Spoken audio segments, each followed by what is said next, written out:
പ്രിയപ്പെട്ടവരെ, എറണാകുളം അങ്കമാലി അതിരൂപതയിലെ പ്രശ്നങ്ങൾ അന്ത്യം കാണാതെ മുന്നോട്ട് പോകുമ്പോൾ ഈ കഴിഞ്ഞ ആഴ്ച സാമൂഹ്യ മാധ്യമങ്ങളിൽ നിറഞ്ഞു നിന്ന ഈ അതിരൂപതയെ സംബന്ധിച്ച ഒന്ന് രണ്ട് കാര്യങ്ങളാണ് ഇന്ന് ഈ വീഡിയോയിൽ ചർച്ച ചെയ്യുന്നത്. അതിലാദ്യമായിട്ടുള്ളത് മഞ്ഞപ്ര ഫൊറോന പള്ളിയിൽ നിന്നും വികാരിയച്ഛനെ അപമാനിച്ച ജെഫ് എന്ന യുവവൈദികനെ പറ്റി ഉള്ളതാണ്. സസ്പെൻഷൻ വാങ്ങി വൃദ്ധമന്ദിരത്തിൽ താമസിക്കുവാൻ ഉത്തരവ് ലഭിച്ച ഈ യുവ വൈദികനെ തിരികെ സർവീസിലെടുത്തില്ല എങ്കിൽ ഡിസംബർ 3 മുതൽ എന്തൊക്കെയോ കാട്ടിക്കൂട്ടുമെന്ന് ലോകത്തൊഴിലാളി യൂണിയൻ നേതാക്കന്മാർ പ്രസ്താവിച്ചിരുന്നു എങ്കിലും അങ്ങനെ ഒരു നീക്കവും അവരുടെ ഭാഗത്തു നിന്ന് ഇന്നേ വരെ ഉണ്ടായില്ല എന്ന് നാം പ്രത്യേകം തിരിച്ചറിയണം. അതോടൊപ്പം തന്നെ ജെഫിനെ തിരികെ ഇടവക ദേവാലയത്തിൽ കൊണ്ടുവരണമെന്ന് ആവശ്യപ്പെട്ടുകൊണ്ട് നിരവധി പേർ അതിരൂപത ആസ്ഥാനത്തെത്തി അപേക്ഷിക്കുകയും കാല് പിടിക്കുകയും ഒക്കെ ചെയ്യുന്നതായി അറിയുവാൻ സാധിക്കുന്നു. ഏതായാലും ഈ വിഷയത്തിൽ ധാരാളം അഭിപ്രായങ്ങൾ സോഷ്യൽ മീഡിയയിലൂടെ വിശ്വാസികളുടേതായി നാം ശ്രദ്ധിക്കുകയുണ്ടായല്ലോ.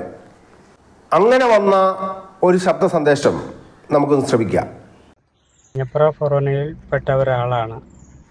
മഞ്ഞപ്ര ഫൊറോന പള്ളിയുടെ ഫ്രണ്ടിലും ബാക്കിലും എഴുതി വച്ചിരിക്കുന്ന ബോർഡുകൾ കണ്ടാൽ കുറേ കാര്യങ്ങൾ നമുക്ക് വ്യക്തമാവും. ആ ബോർഡിൽ ഇങ്ങനെ എഴുതി വച്ചിരിക്കുന്നത് ജെഫ് അച്ഛനെ തിരിച്ചെടുക്കണമെന്നും വികാരിയച്ഛനെ ജെഫ് അച്ഛനെ തിരിച്ചെടുക്കാത്തടത്തോളം കാലം പള്ളിയിൽ ദിവ്യബലി അർപ്പിക്കാൻ അനുവദിക്കില്ല എന്നും മറ്റു പള്ളികളിൽ നിന്ന് വരുന്ന അച്ഛന്മാർക്ക് സ്വാഗതമെന്നും അവിടെ എഴുതി വച്ചിരിക്കുകയാണ്. പാവം വികാരിയച്ഛൻ നീതിയുടെ പക്ഷത്ത് സംസാരിക്കുന്ന ആളായതുകൊണ്ടും സഭയുടെ പക്ഷത്ത് ആദ്യമേ തൊട്ട് ഉറച്ചു നിൽക്കുന്ന ഒരു വ്യക്തിയായതുകൊണ്ടും അദ്ദേഹത്തിന് എത്രമാത്രം വേദന ഉണ്ടാക്കലായിരിക്കും ഈ മഹാനായ അച്ഛൻ്റെ തിരിച്ചുവരവും തിരിച്ചെടുക്കലുമൊക്കെ. സഭാ നേതാക്കന്മാരും സഭാപിതാക്കന്മാരും വളരെ കരുതലോടെ ആലോചിച്ച് വേണം ചെയ്യാൻ വേണ്ടിയിട്ട്. അവിടെ നടക്കുന്ന ചർച്ചകൾ എങ്ങനെയാണെന്ന് വെച്ചാൽ ഈ അച്ഛനെ തിരിച്ചെടുക്കുകയും വികാരി അച്ഛനെ പറഞ്ഞു വിടുകയും ചെയ്യണമെന്നുള്ള ഒരു ചർച്ചയാണ് വിവിധ നേതാക്കന്മാരും വിവിധ അച്ഛന്മാരും കൊണ്ടു നടക്കുന്നത്.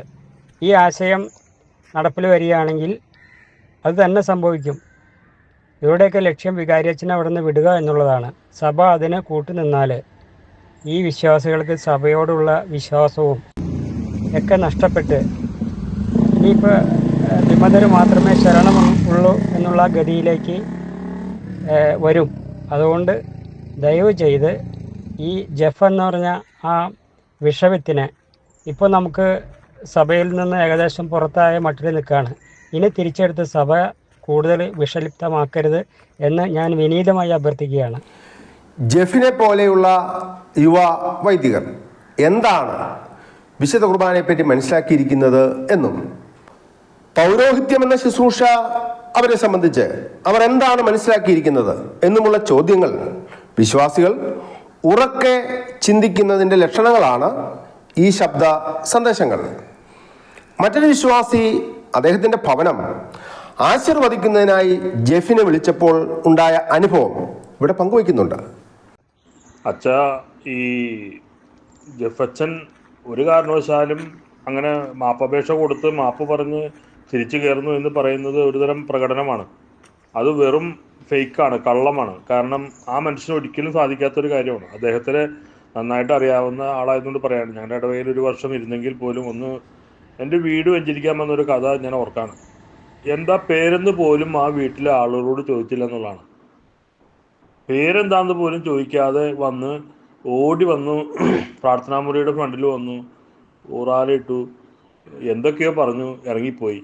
ഒറ്റ ഓട്ടോടെ ഓടിപ്പോയി. ഒരു പരിചയപ്പെടലോ ഒന്നുമില്ലാത്ത. അത് ഞാൻ അന്വേഷിച്ചപ്പോൾ പല വീടുകളിലും ഇങ്ങനെ തന്നെയായിരുന്നു. ഒരു സ്പിരിച്വാലിറ്റി ഇല്ലാത്ത മനുഷ്യനാണെന്നുള്ളത് ഞാനന്ന് തീരുമാനിച്ചു. ഇതൊക്കെ നമുക്ക് നൽകുന്ന സന്ദേശം എറണാകുളം അങ്കമാലി അതിരൂപതയിലെ വൈദിക വിദ്യാർത്ഥികളുടെ പരിശീലനത്തിനുള്ള പോരായ്മയും യുവ വൈദികർക്ക് പൗരോഹിത്യം എന്ന കൂദാശയെപ്പറ്റിയുള്ള കാഴ്ചപ്പാടുകളുമാണ്. ഇതിനൊക്കെ സമൂലമാറ്റം ഉണ്ടായില്ലെങ്കിൽ ഇതിൻ്റെ അനന്തരഫലം അനുഭവിക്കുക ഭാവി തലമുറയായിരിക്കും എന്നുള്ള കാര്യം നമ്മുടെ അധികാരികൾ ശ്രദ്ധിക്കുമെന്ന് നമുക്ക് കരുതാം. അടുത്ത വിഷയമായി ഇവിടെ സൂചിപ്പിക്കുവാൻ ഉള്ളത് കൊരട്ടിപ്പള്ളിയിൽ നടന്ന ചില കാര്യങ്ങളാണ്.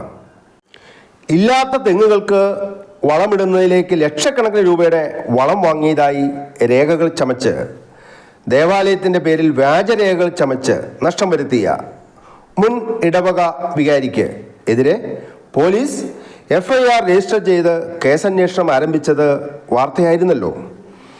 അതേ തുടർന്ന് ചില വ്യക്തികൾ പോലീസിന് പരാതി നൽകിയ ഇടവക അംഗങ്ങളെ ഭീഷണിപ്പെടുത്തുകയും ഒടുവിൽ ഇരുവിഭാഗങ്ങൾ ആയി ഇടവകക്കാർ ദേവാലയത്തിൽ എത്തി പരസ്പരം ഭീഷണി മുഴക്കുകയും ബഹളങ്ങൾ ഉണ്ടാക്കുന്നതിൻ്റെയും ഒക്കെ ദൃശ്യങ്ങൾ ഈ ആഴ്ചയിലെ വേറിട്ട വിശേഷമാണ്. ഭൂമി കച്ചവടത്തിൻ്റെ പേരിൽ ഇല്ലാത്ത വിവാദങ്ങൾ ഉണ്ടാക്കി എറണാകുളം അങ്കമാലി അതിരൂപതയുടെ മുൻ മെത്രാപ്പോലീത്തായും സിറോ മലബാർ സഭയുടെ തലവനുമായിരുന്ന ആലഞ്ചേരി പിതാവിനെതിരെ വ്യാജ ആരോപണങ്ങൾ നിരത്തിയ വൈദികർ ഒന്നിനു പിറകെ ഒന്നായി സാമ്പത്തിക ക്രമക്കേടുകൾ നടത്തിയതിനെ ചോദ്യം ചെയ്യപ്പെടുകയും കേസിലകപ്പെടുകയും ഒക്കെ ചെയ്തുകൊണ്ടിരിക്കുകയാണ്. അവർക്കെതിരെ ഇപ്പോൾ പോലീസ് കേസുകളും വന്നുകൊണ്ടിരിക്കുന്നു. ധാരാളം ഇടവകളിൽ നിന്ന് ഇതുപോലെ ക്രമക്കേടുകളെ സംബന്ധിച്ച പരാതികൾ അതിരൂപത ആസ്ഥാനത്ത് എത്തിക്കൊണ്ടിരിക്കുകയുമാണ്.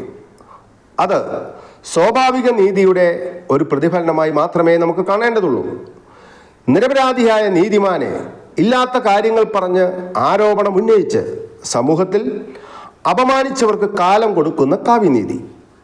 ഏതായാലും കൊരട്ടിപ്പള്ളിയിലെ സ്ഥിതിവിശേഷങ്ങൾ വീഡിയോയിലൂടെ കണ്ട സാധാരണ ഒരു വീട്ടമ്മയുടെ പ്രതികരണവും ഈ അവസരത്തിൽ വളരെയധികം ചിന്തിപ്പിക്കുന്നതാണെന്ന് പറയാതെ വയ്യ. അതൊന്ന് കേൾക്കാം. എന്തൊരു കഷ്ടം, ആൾക്കാരുടെ ഭാഷകളൊക്കെ പോകുന്ന പോക്കെ. ഇത് നമ്മുടെ ക്രിസ്ത്യൻസ് തന്നെയാണോ ഇതെന്ന് നമ്മൾ അതിശയിക്കും. മറ്റുള്ളവർ കണ്ടു കഴിഞ്ഞാൽ നമ്മുടെ യൂണിറ്റിയും ക്രിസ്ത്യാനികളുടെ സ്വഭാവവും എല്ലാം വളരെ വിചിത്രമായി കൊണ്ടിരിക്കുക ഓരോ ദിവസവും.